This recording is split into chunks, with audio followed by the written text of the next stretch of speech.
verb එකේ තුන්වෙනි රූපය තමයි මේකටත් භාවිතා කරන්නේ. ඊට පස්සේ පුතේ object එකක් තියෙන නම් වාක්‍යයක අපිට object එක දාගන්න පුළුවන්.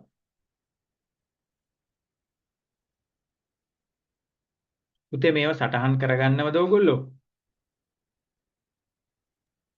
ඔව් සර්. ඔව් සර්. හරි පුතේ සටහන් කරගන්න අනිවාර්යයෙන්ම සටහන් කරගන්න. නැත්නම් මේවා මේ ඔළුවට යන්නේ නැහැ. අනිවාර්යයෙන්ම මෙන්න මේ ස්ට්‍රක්චර් මේ විදි මේ ස්ට්‍රක්චර් එක අනිවාර්යයෙන්ම ලියා ගන්න. අනිවාර්යයෙන්ම තියාගන්න. පුතේ අපි තව වතාවක් මේක ඔළුවට දාගමු. තව වතාවක් මේක ඔළුවට දාගමු. past perfect tense එකේ ඒ කියන්නේ අතීත පූර්ණ කාලය කියලා තමයි පුතේ මේකේ සිංහල අදහස. past perfect tense එකේ පුතේ සිංහල අදහස අතීත පූර්ණ කාලය. නමුත් පුතේ අපිට එහෙම කිව්ව කියලා තේරෙනවද? අතීත පූර්ණ කාලය කිව්ව කියලා අපිට තේරෙනවද? නෑ පුතේ. ඒක තේරෙන්නේ නෑ. ඒක නිසා පුතේ past perfect tense එකේදී වෙන්නේ යම් කෙනෙක් ගිහිල්ලා තිබුණා. මෙන්න මේ අදහස වලට ගන්න පුතේ මේ වචනේ තිබුණා. යම් කෙනෙක් ගිහිල්ලා තිබුණා. අපි හිතමු නාමලී ගිහිල්ලා තිබුණා. මම දැක්කා.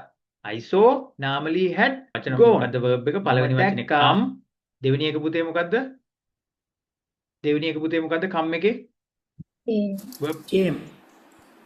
ඊට පස්සේ verb 3 එක මොකද්ද? come. හරියටම හරි. ඔව්. verb 3 එකත් come, verb 1 එකත් come. නාමල් ඇවිල්ලා හිටියා. Namal had come. නාමල් ඒක වචනයි. ඒක වචන බහුවචන ભેදයක් නැහැ. අපි මේ past perfect එකේදී භාවිත කරන්නේ had. එතකොට පළවෙනිට අපි subject එක ක්‍රියාව කරන්න නාමල්. ඊට පස්සේ ඒක වචන බහුවචන ભેදයක් නැහැ. had එක දෙවෙනියට දැම්ම අපි. ඊට පස්සේ ක්‍රියාවේ තුන්වෙනි රූපය මොකද්ද? come came come. come came come. come came come. verb 3 එක come. ඊට පස්සේ බය නැතුව අපි come දානවා. Namal had come. නාමල් ඇවිල්ලා හිටියා. නාමල් ඇවිල්ලා හිටියා. ඔන්න ඔය විදිහට තමයි පුතේ මේකේ නිර්මාණ විදිය ෆිල්ම් එක දැක්කද කියලා තමයි අහන්නේ. එතකොට පුතේ අහන්නේ මේ අතීත කාල අදහසකින් අහන්නේ. ඒ කියන්නේ ඔයා දැක්කද? ඔයා ෆිල්ම් එක දැක්කද කියලා අහන්නේ. ඊට පස්සේ පුතේ ගෑනු කෙනා අහනවා which one? මොන එකද? මොන එකද? මොන ෆිල්ම් එකද කියන අදහස තමයි මේ තියෙන්නේ. මොන එකද? මොන ෆිල්ම් එකද කියන අදහස තමයි මේ ගර්ල් අහන්නේ.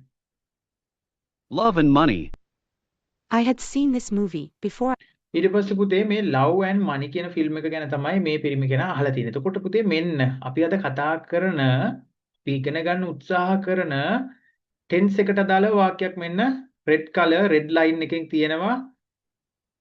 පේනව නේද පුතේ? තිලිනි පුතේ පේනව නේද?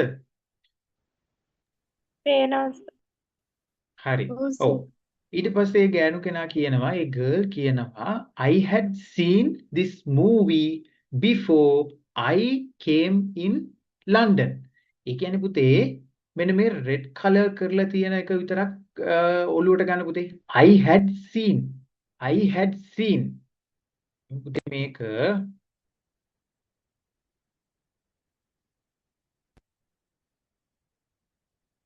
ඔන්න පුතේ අපි ඒ වාක්‍ය ගමු.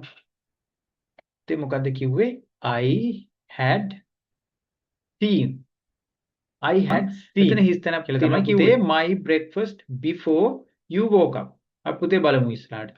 Breakfast before you woke up. Choose the right bubble. මෙන්න පුතේ. තව කවුරු හරි කියන්න මෙතන දාන්නේ මොකද්ද පුතේ? eat කියන එක නේද මෙතන හරි පුතේ? eat කියන එක නේද? දාන්න ඕනේ මෙතන. eat. පුතේ මෙතන eat කියන එකද දාන්නේ? eaten. eat නේද? ඇයි අපි මෙතන eaten දාන්නේ?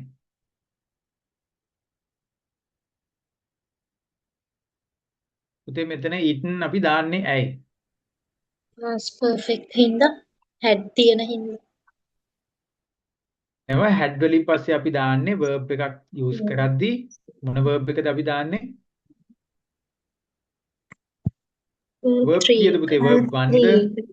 verb 3. අන්න හරි පුතේ verb 3 එක දාන්නේ මොනවාද? ඒ කියන්නේ මෙතන verb 3 past perfect එක විතරයි පුතේ අද දවසේ කියලා දෙන්න අවශ්‍ය වුණේ මට. ඒක තේරුණාද පුතේ හැමෝටම? තේරුණා. හරි පුතේ. එහෙනම් අපි අවසන් කරන්න කලින් අපි අද දවසේ පුතේ මම හිතනවා හැමෝටම යම් කිසි අදහසක් ගියා කියලා past perfect එක ගැන අදහසක් ගියේ නැති වුණත් පුතේ ගැටලුවක් කරගන්න එපා. ඒක ප්‍රශ්නයක් කරගන්න එපා. මොකද එක වතාවේ මේ දේවල් තේරෙන්න ඕන කියලා නියමයක් නැහැ. එක වතාවේ දේවල් තේරුම් යන විදිහේ අය ඉන්නවා. එක වතාවක් නෙමෙයි ඒක දෙතුන් වතාවක්, තුන් වතාවක්, හතර වතාවක් පැහැදිලි කරගන්න ඕන අය ඉන්නවා. ඒක තමයි පුතේ පුද්ගලයන්ගේ මනසේ විවිධත්වයන් පවතින. ඒක නිසා පුතේ ගැටලුවක් කරගන්න එපා. පළවෙනි වතාවේ නොතේරුණා නම් අපි දෙවෙනි වතාවේ තේරුම් ගමු. දෙවෙනි වතාවේ නොතේරුණා නම් තුන්වෙනි වතාවේ තේරුම් ගමු. තේරුම් යනකම් අපි මේ දේවල් ඉගෙන ගන්නවා. ඒක නිසා කිසිසේත්ම බය වෙන්න එපා. මම ඇක්ටිවිටි කීපයක් දෙනවා. ඒ ඇක්ටිවිටි ටික අනිවාර්යයෙන්ම කරන්න. හරි පුතේ. අපි අවසන් කරන කලින් අපි මේ අද දවසේ word waves වලට යමු. පුතේ මෙන්න මේ භාවිතාව. මෙන්න මේ භාවිතාව පුතේ ලියා ලස්සන මුණු ටිකක් දැක්ක නේද? හරි. එහෙනම් ජාත්‍යන්තරයට ගියා කියලා හිතාගන්න. එහෙනම් පුතේ හරි. අදට ක්ලාස් එක ඉවරයි. පුතේ ඇක්ටිවිටි එකක් විදිහට මම තප්පරෙන් කියනනම් ඇක්ටිවිටි එකක් විදිහට පුතේ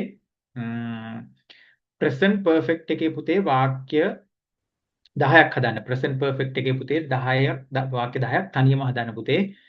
මම තව තියෙන දේවල් ටිකක් මම WhatsApp group එකේ කියන්නම්. එහෙනම් පුතේ good night හැමෝටම. See you. Good night. Let's meet again in next lesson. Good night, sir. Good night, sir. Thank you, sir.